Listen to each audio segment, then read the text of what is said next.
everyone fine. ವಿಶ್ವವಿಖ್ಯಾತ ಮೈಸೂರು ದಸರಾ ಮಹೋತ್ಸವ ಇವತ್ತು ಅರಮನೆಯಲ್ಲಿ ರಾಜಮನೆತನದಿಂದ ಖಾಸಗಿ ದರ್ಬಾರ್ ಕೂಡ ಪ್ರಾರಂಭ ಆಗುತ್ತೆ.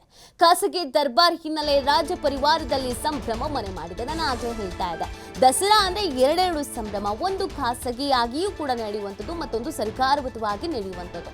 ಅರಮನೆಯ ದರ್ಬಾರ್ ಹಾಲ್ನಲ್ಲಿ ಈ ಒಂದು ಖಾಸಗಿ ದರ್ಬಾರ್ ನಡೆಯುತ್ತೆ. ರಾಜವಂಶಸ್ಥ ಯದುವೀರ್ ಒಡೆಯರಿಂದ ಖಾಸಗಿ ದರ್ಬಾರನ್ನ ಮಾಡಲಾಗುತ್ತೆ. ಬೆಳಗ್ಗೆ 11:35ರಿಂದ ಮಧ್ಯಾಹ್ನ 12:05 ಒಳಗೆ ಈ ಖಾಸಗಿ ದರ್ಬಾರನ್ನ ನಡೆಸಲಾಗುತ್ತೆ. ಖಾಸಗಿ ದರ್ಬಾರ್ ವೇಳೆ ರಾಜ ಪೋಷಾಕಿನಲ್ಲಿ ಕಂಗೊಳಿಸಲಿದ್ದಾರೆ ಯದುವೀರ್. ಖಾಸಗಿ ದರ್ಬಾರ್ ಮೂಲಕ ಮರುಕಳಿಸಲಿದೆ ಗತಕಾಲದ ವೈಭವ. ಇವತ್ತು ನಾವು ರಾಜರ ಆಳ್ವಿಕೆ ಹೇಗಿತ್ತು, ರಾಜರ ಆಡಳಿತ ಹೇಗಿತ್ತು ಅನ್ನೋದನ್ನ ಕೇಳ್ತೀವಿ, ಅಥವಾ ಕೆಲವೊಂದು ಸನ್ನಿವೇಶಗಳಲ್ಲಿ ಯಾವುದಾದ್ರೂ ಸಿನಿಮಾ ಅಥವಾ ಸೀರಿಯಲ್ಗಳಲ್ಲಿ ನೋಡಿರ್ತೀವಿ. ಆದರೆ ವರ್ಷಕ್ಕೆ ಒಮ್ಮೆ ರಾಜ ಪೋಷಾಕಿನಲ್ಲಿ ಕಂಗೊಳಿಸುವಂಥ ರಾಜರನ್ನ ನೋಡೋದು ಅಂತಂದರೆ ಖುಷಿ. ಐತಿಹಾಸಿಕ ಕ್ಷಣಗಳು ಇದೆಲ್ಲ. ನಮ್ಮ ಇತಿಹಾಸ ಹೇಗಿತ್ತು, ನಮ್ಮ ರಾಜ ಪರಂಪರೆ ಹೇಗೆ ಸಾಗಿಕೊಂಡು ಬಂದಿತ್ತು, ಅವರ ದರ್ಬಾರ್ ಹೇಗೆ ನಡೀತಿತ್ತು ಅನ್ನೋದನ್ನು ಈ 9 ದಿನಗಳ ಕಾಲ ನಾವು ಕಣ್ತುಂಬಿಕೊಳ್ಳಬಹುದು. ಅರಮನೆಯ ಒಳಗೂ ಕೂಡ ಎಲ್ಲ ರೀತಿಯಾದಂಥ ತಯಾರಿ ಆಗಿದೆ, ಸಿದ್ಧತೆಗಳು ನಡೆದಿದೆ, ಕಾರ್ಯಗಳು ಪ್ರಾರಂಭ ಆಗ್ತಾ ಇದೆ. ಅದನ್ನು ಕೂಡ ನೀವು ದೃಶ್ಯದಲ್ಲಿ ಗಮನಿಸ್ತಾ ಇದ್ದೀರಾ. ಇದು ಅರಮನೆಯ ಒಳಗೆ ನಡೀತಿರುವಂಥ ಕಾರ್ಯಗಳು. ಒಂದು ಕಡೆಯಲ್ಲಿ ಹೊರಗಡೆ ಕೂಡ ಅನೇಕ ಸಿದ್ಧತೆಗಳನ್ನು ಮಾಡಿಕೊಳ್ಳಲಾಗ್ತಾ ಇದೆ, ವೇದಿಕೆ ಕಾರ್ಯಕ್ರಮಗಳು ಇದೆ. ಇನ್ನೊಂದು ಕಡೆಯಲ್ಲಿ ಅರಮನೆಯ ಒಳ ಭಾಗದಲ್ಲೂ ಕೂಡ ಇವತ್ತು ಖಾಸಗಿ ದರ್ಬಾರ್ ನಡೆಯುವಂಥ ಹಿನ್ನೆಲೆಯಲ್ಲಿ ಸಕಲ ರೀತಿಯಾದಂಥ ತಯಾರಿಯನ್ನು ಮಾಡಿಕೊಳ್ಳಲಾಗಿದೆ.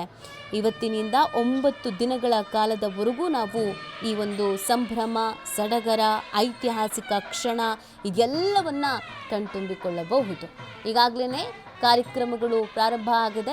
ಇದು ಖಾಸಗಿ ದರ್ಬಾರ್ ಯಾವ್ಯಾವ ಕಾರ್ಯಗಳು ನಡೆಯುತ್ತೋ ವರ್ಷ ಅದೇ ರೀತಿಯಾಗಿ ಇವತ್ತು ಕೂಡ ನಡೀತಾ ಇರೋದನ್ನು ನೀವು ದೃಶ್ಯದಲ್ಲಿ ಗಮನಿಸ್ತಾ ಇದ್ದೀರಾ. ಮೈಸೂರು 9 ದಿನಗಳ ಕಾಲ ಜಗಮಗಿಸ್ತಾ ಇರುತ್ತೆ. ಎಲ್ಲಿ ನೋಡಿದ್ರೂ ಖುಷಿ ಇರುತ್ತೆ, ಎಲ್ಲಿ ನೋಡಿದ್ರೂ ಬೆಳಕಿರುತ್ತೆ. ಇದನ್ನು ನೋಡೋದು, ಕಣ್ತುಂಬಿಕೊಳ್ಳೋದೇ ಒಂದು ಖುಷಿ.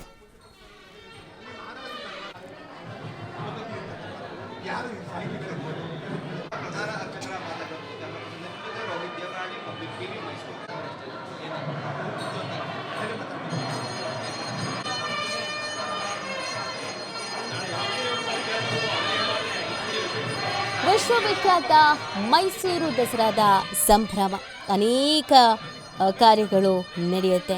ನಾಡ ದೇವತೆಗೆ ಪುಷ್ಪಾರ್ಚನೆಯನ್ನು ಸಲ್ಲಿಸೋದು, ನಾಡ ಹಬ್ಬವನ್ನು ಮಾಡೋದು.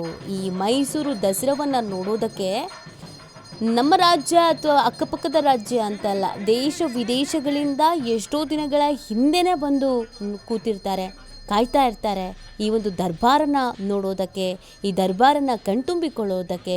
ಅಷ್ಟು ಅದ್ಭುತವಾದಂಥ ದರ್ಬಾರ್ ಇದಾಗಿರುತ್ತೆ. ಸೊ ಪ್ರತಿ ವರ್ಷದಂತೆ ಈ ವರ್ಷವೂ ಕೂಡ ಸಾಕಷ್ಟು ವಿಜೃಂಭಣೆಯಿಂದ ಈ ಒಂದು ದಸರಾ ಕಾರ್ಯಕ್ರಮವನ್ನು ನೆರವೇರಿಸಬೇಕು ಅನ್ನುವಂಥ ನಿಟ್ಟಿನಲ್ಲಿ ಸಿದ್ಧತೆಯನ್ನು ಮಾಡಿಕೊಳ್ಳಲಾಗಿದೆ. ಇನ್ನೊಂದು ಕಡೆಯಲ್ಲಿ ಖಾಸಗಿ ದರ್ಬಾರ್ ಕೂಡ ನಡೆಯುತ್ತೆ. ರಾಜರ ಆಡಳಿತ ಹೇಗಿತ್ತು, ರಾಜರ ವೈಭವ ಹೇಗಿತ್ತು, ಇದೆಲ್ಲವನ್ನು ನಾವು ಈ ದಿನಗಳಲ್ಲಿ ನೋಡೋದಕ್ಕೆ, ಅಂದರೆ ಡೈರೆಕ್ಟಾಗಿ ಅಂತ ಅಲ್ಲ, ಟಿ ವಿಗಳ ಮುಖಾಂತರವಾಗಿ ನೋಡೋದಕ್ಕೊಂದು ಅವಕಾಶ ಇರುತ್ತೆ. ಹೇಗಿತ್ತು ರಾಜರ ಆಡಳಿತ, ಅವರ ಆ ಗಂಭೀರತೆ, ಅವರ ಕಾರ್ಯಗಳು ಯಾವ ರೀತಿ ಆಗಿತ್ತು, ಇದೆಲ್ಲವನ್ನು ಕೂಡ ಈ ಸಂದರ್ಭದಲ್ಲಿ ನೋಡೋದಕ್ಕೆ ಒಂದು ರೀತಿಯಾದಂಥ ಖುಷಿ. ಪ್ರತಿ ವರ್ಷವೂ ಕೂಡ ಇದೇ ರೀತಿಯಾಗಿ ದಸರಾ ನಡೆಯುತ್ತೆ. ಅದೇ ರೀತಿಯಾಗಿ ಈ ಬಾರಿಯೂ ಕೂಡ ಬಹಳ ವಿಜೃಂಭಣೆಯಿಂದ ಈ ಒಂದು ದಸರಾ ನಡೀತಾ ಇರೋದು ಗತಕಾಲದ ವೈಭವ ಮರುಕಳಿಸುತ್ತೆ. ಅದನ್ನು ನೋಡೋದಕ್ಕೆ ಒಂದು ರೀತಿಯಾದಂಥ ಚಂದ. ಚಾಮುಂಡಿ ಸನ್ನಿಧಾನದಲ್ಲಿ ದಸರಾ ಧಾರ್ಮಿಕ ಕಾರ್ಯಗಳು ಒಂದು ಕಡೆಯಲ್ಲಿ ಪ್ರಾರಂಭ ಆಗತ್ತೆ. CM ಸಿದ್ದರಾಮಯ್ಯನವರು, DK ಶಿವಕುಮಾರ್ ಅವರು ಸೇರಿ ಹಲವರು ಈ ಕಾರ್ಯದಲ್ಲಿ ಭಾಗಿಯಾಗ್ತಾ ಇದ್ದಾರೆ.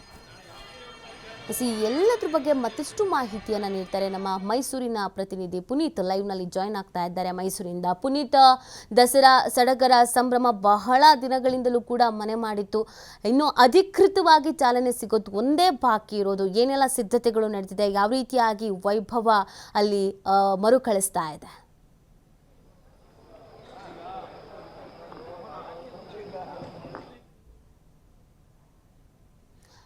ಎಸ್, ಕರೆ ಕಟ್ಟಾಗಿದೆ. ಮತ್ತೊಮ್ಮೆ ಸಂಪರ್ಕ ಮಾಡುವ ಪ್ರಯತ್ನ ಮಾಡ್ತೀವಿ. ನೋಡಿ, ಮೈಸೂರಿನಲ್ಲಿ ಇವತ್ತಿನಿಂದ ದಸರಾ ಹಬ್ಬ ಚಾಲನೆ ನೀಡ್ತಾ ಇರುವಂಥದ್ದು ಅಧಿಕೃತವಾಗಿ. ಇನ್ನೇನು ಕೆಲವೇ ಕ್ಷಣಗಳು ಮಾತ್ರ ಬಾಕಿ ಇರುವಂಥದ್ದು. 9:15ಕ್ಕೆ ಈ ಒಂದು ಕಾರ್ಯಕ್ರಮಕ್ಕೆ ಚಾಲನೆಯನ್ನು ನೀಡಲಾಗತ್ತೆ.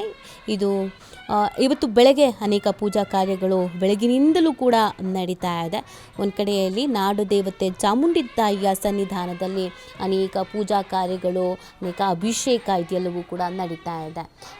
ಮತ್ತಷ್ಟು ಮಾಹಿತಿ ನೀಡ್ತಾರೆ ಪುನೀತ್, ಲೈವ್ನಲ್ಲಿ ಜಾಯ್ನ್ ಆಗ್ತಾ ಇದ್ರು. ಪುನೀತ್, ದಸರಾ ಅಂತಂದ್ರೇ ಸಂಭ್ರಮ ಸಡಗರ, ಅಧಿಕೃತವಾಗಿ ಚಾಲನೆ ಸಿಗೋದಕ್ಕೆ ಇನ್ನೇನು ಕೆಲವೇ ಕ್ಷಣಗಳು ಮಾತ್ರ ಬಾಕಿ ಇರುವಂಥದ್ದು. ಯಾವ ರೀತಿಯಾಗಿ ಗತಕಾಲದ ವೈಭವ ಮರುಕಳಿಸ್ತಾ ಇದೆ?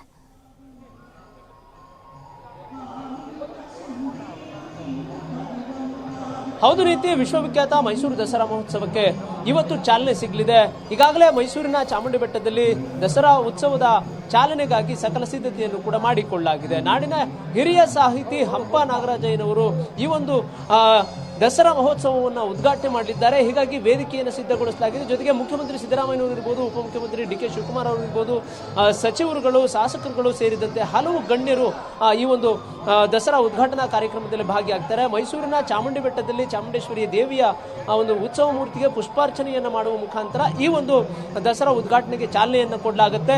ಇಲ್ಲಿ ಪ್ರಧಾನ ಅರ್ಚಕರಾಗಿರುವಂತಹ ಶಶಿಶೇಖರ ದೀಕ್ಷಿತರೇನಿದ್ದಾರೆ, ಅವರು ಪೂಜಾ ಕೈಂಕರ್ಯಗಳನ್ನು ನೆರವೇರಿಸಲಿದ್ದಾರೆ. ಇನ್ನು ಮೊದಲನೇ ಈಗ ಶರನ್ನವರಾತ್ರಿ ಆರಂಭ ಆಗ್ತಾ ಇದೆ.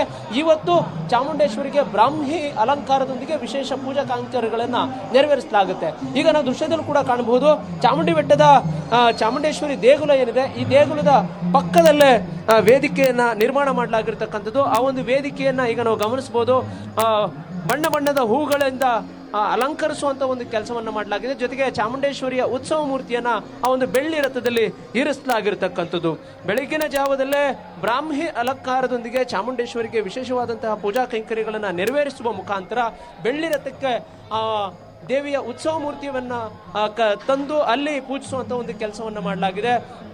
ಪ್ರಧಾನ ಅರ್ಚಕ ಶಶಿಶೇಖರ ದೀಕ್ಷಿತರವರ ಒಂದು ನೇತೃತ್ವದಲ್ಲಿ ಪೂಜಾ ಕೈಂಕರ್ಯಗಳನ್ನು ನೆರವೇರಿಸುವ ಮೂಲಕ ಇಲ್ಲಿ ನಾಡಿನ ಹಿರಿಯ ಸಾಹಿತಿ ಹಂಪ ನಾಗರಾಜಯ್ಯನವರು ಪುಷ್ಪಾರ್ಚನೆಯನ್ನು ಮಾಡಿ ಈ ಒಂದು ಚಾಮುಂಡೇಶ್ವರಿಯ ಅಂದ್ರೆ ದಸರಾ ಮಹೋತ್ಸವವನ್ನ ಉದ್ಘಾಟನೆ ಮಾಡಲಿದ್ದಾರೆ. ಇವತ್ತಿನಿಂದ ಹಲವು ಕಾರ್ಯಕ್ರಮಗಳು ನೆರವೇರ್ತವೆ. ಶರನ್ನವರಾತ್ರಿಯ ವಿಶೇಷವಾಗಿ ಚಾಮುಂಡೇಶ್ವರಿಯನ್ನ 10 ದಿನಗಳ ಕಾಲ ವಿಶೇಷವಾಗಿ ಪೂಜೆಯನ್ನ ನೆರವೇರಿಸಲಾಗುತ್ತೆ. ಇವತ್ತಿನಿಂದ ಆರಂಭವಾಗುವಂತಹ ಈ ಒಂದು ದಸರಾ ಮಹೋತ್ಸವ ಏನಿದೆ, ಈಗ ಇನ್ನೇನು ಕೆಲವೇ ಕ್ಷಣಗಳಲ್ಲಿ ಅಂದ್ರೆ 9:15ರಿಂದ 9:45 ಒಳಗೆ ಸಲ್ಲುವಂತಹ ಶುಭ ವೃಶ್ಚಿಕ ಲಗ್ನದಲ್ಲಿ ಚಾಮುಂಡೇಶ್ವರಿಗೆ ಪೂಜೆಯನ್ನು ಸಲ್ಲಿಸುವ ಮುಖಾಂತರ ಈ ಒಂದು ದಸರಾ ಮಹೋತ್ಸವಕ್ಕೆ ಚಾಲನೆಯನ್ನ ನೀಡಲಾಗುತ್ತೆ. ಒಂದು ಕಡೆ ಮುಖ್ಯಮಂತ್ರಿ ಸಿದ್ದರಾಮಯ್ಯನವರು ಒಂದು ಮೂಡ ಟೆನ್ಷನ್ ನಡುವೆ ಈ ಒಂದು ಉತ್ಸವದಲ್ಲಿ ಭಾಗಿಯಾಗ್ತಾ ಇರತಕ್ಕಂಥದ್ದು. ಹೀಗಾಗಿ ಚಾಮುಂಡಿ ಬೆಟ್ಟದಲ್ಲಿ ಈಗಾಗಲೇ ಸಕಲ ಸಿದ್ಧತೆಯನ್ನ ಮಾಡಿಕೊಳ್ಳಲಾಗಿದೆ. ಚಾಮುಂಡೇಶ್ವರಿಗೆ ವಿಶೇಷವಾದಂತಹ ಅಲಂಕಾರವನ್ನು ಮಾಡುವ ಮುಖಾಂತರ ಇವತ್ತು ಸಾಕಷ್ಟು ಸಂಖ್ಯೆಯಲ್ಲಿ ಜನ ಭಾಗಿಯಾಗಲಿದ್ದಾರೆ. ಏನು ಮುಖ್ಯವಾಗಿ ನಾವು ಕಾಣಬಹುದು, ಬರುವಂತಹ ಜನರಿಗಾಗಿಯೂ ಕೂಡ ವೇದಿಕೆಯನ್ನ ಸಜ್ಜುಗೊಳಿಸೋದ್ರ ಜೊತೆಗೆ ವೇದಿಕೆಯ ಮುಂಭಾಗದಲ್ಲಿ ಆಸನದ ಒಂದು ವ್ಯವಸ್ಥೆಯನ್ನು ಕೂಡ ಮಾಡಲಾಗಿರ್ತಕ್ಕಂಥದ್ದು. ಆಸನದ ವ್ಯವಸ್ಥೆಯನ್ನು ಮಾಡುವ ಮುಖಾಂತರ ಚಾಮುಂಡಿ ಬೆಟ್ಟದ ಸುತ್ತಮುತ್ತಲೂ ಅಂದ್ರೆ ಚಾಮುಂಡಿ ಬೆಟ್ಟದ ಮೇಲ್ಭಾಗದಲ್ಲೂ ಕೂಡ ಸಾಕಷ್ಟು ಭದ್ರತೆಯ ಜವಾಬ್ದಾರಿಯನ್ನು ತೆಗೆದುಕೊಳ್ಳಲಾಗಿದೆ. ಜೊತೆಗೆ ಇವತ್ತು ನಡೆಯುವಂತಹ ಈ ಒಂದು ಶುಭ ಲಗ್ನ ಏನಿದೆ ಅಂದ್ರೆ ಶುಭ ವೃಶ್ಚಿಕ ಲಗ್ನದಲ್ಲಿ ಈ ಒಂದು ಚಾಮುಂಡೇಶ್ವರಿಗೆ ಪೂಜೆಯನ್ನು ಸಲ್ಲಿಸುವ ಮುಖಾಂತರ ವೃಶ್ಚಿಕ ಲಗ್ನದಲ್ಲಿ ನಾಡೋಜ ಡಾಕ್ಟರ್ ಹಂಪ ನಾಗರಾಜನವರು ಈ ಒಂದು ದಸರಾ ಮಹೋತ್ಸವಕ್ಕೆ ಚಾಲನೆಯನ್ನು ನೀಡಲಿದ್ದಾರೆ. ಇನ್ನು ಪುಷ್ಪಾರ್ಚನೆ ಮೂಲಕ 10 ದಿನಗಳ ಕಾಲ ಈ ಒಂದು ನಡೆಯುವಂತಹ ದಸರಾ ಮಹೋತ್ಸವಕ್ಕೆ ಚಾಲನೆಯನ್ನು ಕೊಡಲಾಗ್ತಾ ಇರತಕ್ಕಂಥದ್ದು. ಇನ್ನು ಮೊದಲನೆಯದಾಗಿ ಬ್ರಾಹ್ಮಿ ಅಲಂಕಾರದಲ್ಲಿ ಚಾಮುಂಡೇಶ್ವರಿ ಇವತ್ತು ಕಂಗೊಳಿಸ್ತಾ ಇರತಕ್ಕಂಥದ್ದು. ಜೊತೆಗೆ 10 ದಿನಗಳ ಕಾಲ ಅಂದ್ರೆ ನಾಳೆ ಶುಕ್ರವಾರ ಮಹೇಶ್ವರಿ ಅಲಂಕಾರ, ಜೊತೆಗೆ ಶನಿವಾರ ಕೌಮಾರಿ ಅಲಂಕಾರ, ಸೋಮವಾರ ವಾರಾಹಿ ಅಲಂಕಾರವನ್ನು ಮಾಡಿದರೆ ಮಂಗಳವಾರ ಇಂದ್ರಾಣಿ ಅಲಂಕಾರ ಇರುತ್ತೆ, ಬುಧವಾರ ಸಿದ್ಧಿಧಾತ್ರಿ ಸರಸ್ವತಿ ಅಲಂಕಾರ ಇರುತ್ತೆ, ಗುರುವಾರ ಸರಸ್ವತಿ ಅಲಂಕಾರ ಇದ್ರೆ ಮತ್ತೆ ಶುಕ್ರವಾರ ಮಹಾಲಕ್ಷ್ಮಿ ಅಲಂಕಾರದೊಂದಿಗೆ ಈ ಒಂದು 10 ದಿನಗಳ ಕಾಲ ಚಾಮುಂಡೇಶ್ವರಿಗೆ ಪೂಜೆಯನ್ನು ಸಲ್ಲಿಸಲಾಗುತ್ತೆ. ಈಗಾಗಲೇ ಮೈಸೂರಿನ ಅಂಬಾವಿಲಾಸ ಅರಮನೆಯಲ್ಲೂ ಕೂಡ ಖಾಸಗಿ ದರ್ಬಾರ್ ಕೂಡ ಇರತಕ್ಕಂಥದ್ದು. ಖಾಸಗಿ ದರ್ಬಾರನ್ನ ನಡೆಸುವ ಮುಖಾಂತರ ಈಗಾಗಲೇ ರಾಜವಂಶಸ್ಥ ಯದುವೀರ್ ಒಡೆಯರ್ ಅವರು ಖಾಸಗಿ ದರ್ಬಾರ್ನಲ್ಲಿ ಭಾಗಿಯಾಗುವ ಮುಖಾಂತರ ಅಲ್ಲಿ ಆ ಒಂದು ಪೂಜಾ ಕೈಂಕರ್ಯಗಳನ್ನ ನೆರವೇರಿಸುವಂತಹ ಒಂದು ಕೆಲಸವನ್ನು ಕೂಡ ಮಾಡಲಾಗ್ತದೆ. ಈಗ ನಾವು ವೇದಿಕೆಯನ್ನು ಗಮನಿಸಬಹುದು. ಈ ಒಂದು ವೇದಿಕೆಯಲ್ಲೇ ವಿಶ್ವವಿಖ್ಯಾತ ಮೈಸೂರು ದಸರಾ ಮಹೋತ್ಸವ ಉದ್ಘಾಟನೆಯಾಗಲಿದೆ. ಉದ್ಘಾಟನೆಯಾಗುವ ಮುಖಾಂತರ ಮೈಸೂರು ಇಡೀ ವಿಶ್ವವನ್ನೇ ಅಂದ್ರೆ ದೇಶ ಮಾತ್ರವಲ್ಲದೆ ಬೇರೆ ಬೇರೆ ದೇಶಗಳಿಂದಲೂ ಕೂಡ ಸಾಕಷ್ಟು ಸಂಖ್ಯೆಯಲ್ಲಿ ಪ್ರವಾಸಿಗರು ಆಗಮಿಸ್ತಾರೆ. ಹೀಗಾಗಿ ಬರುವಂತಹ ಭಕ್ತರಿಗೆಲ್ಲರಿಗೂ ಕೂಡ ಅಂದ್ರೆ ಬರುವ ಪ್ರವಾಸಿಗರಿಗೆಲ್ಲರಿಗೂ ಕೂಡ ಇಲ್ಲಿ ವಿಶೇಷವಾದಂತಹ ವ್ಯವಸ್ಥೆಯನ್ನು ಕೂಡ ಕಲ್ಪಿಸ್ತಕ್ಕಂಥ ಒಂದು ಕೆಲಸವನ್ನ ಮಾಡಲಾಗ್ತಾ ಇರತಕ್ಕಂಥದ್ದು. ಇನ್ನು ಅಂಬಾವಿಲಾಸ ಅರಮನೆಯಲ್ಲೂ ಕೂಡ ನವರಾತ್ರಿಯ ಒಂದು ಹಿನ್ನೆಲೆಯಲ್ಲಿ ರಾಜವಂಶಸ್ಥರು ಖಾಸಗಿ ದರ್ಬಾರನ್ನು ಮಾಡ್ತಾರೆ.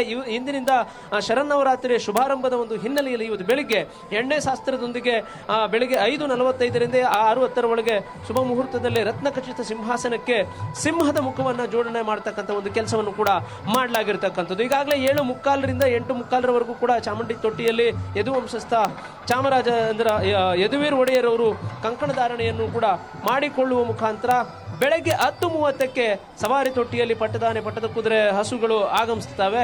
ಆ ಒಂದು ಸಂದರ್ಭದಲ್ಲೂ ಕೂಡ ಪೂಜೆಯನ್ನು ಸಲ್ಲಿಸಲಾಗುತ್ತೆ. ತದನಂತರ 11 ಗಂಟೆಗೆ ಕಳಶ ಪೂಜೆ ಮತ್ತೆ ಸಿಂಹಾಸನದ ಪೂಜೆಯನ್ನು ನೆರವೇರಿಸತಕ್ಕಂಥ ಕೆಲಸ ಕೂಡ ಆಗುತ್ತೆ. 11:35ರಿಂದ 12:05 ಒಳಗೆ ಯದುವೀರ್ ಕೃಷ್ಣದತ್ತ ಚಾಮರಾಜ ಒಡೆಯರವರು ಸಿಂಹಾಸನದ ಮೂಲಕ ಖಾಸಗಿ ದರ್ಬಾರನ್ನ ನೆರವೇರಿಸಲಿದ್ದಾರೆ. ಆ ಮೂಲಕ ಶರನ್ನವರಾತ್ರಿಯ 9 ದಿನಗಳ ಕಾಲ ಚಾಮುಂಡೇಶ್ವರಿಯನ್ನು ಪೂಜಿಸುವಂತ ಒಂದು ಕೆಲಸ ಕೂಡ ಆಗುತ್ತೆ. ಓಕೆ, ಥ್ಯಾಂಕ್ ಯು ಪುನೀತ್ ತಮ್ಮ ಡೀಟೇಲ್ಸ್ಗಾಗಿ.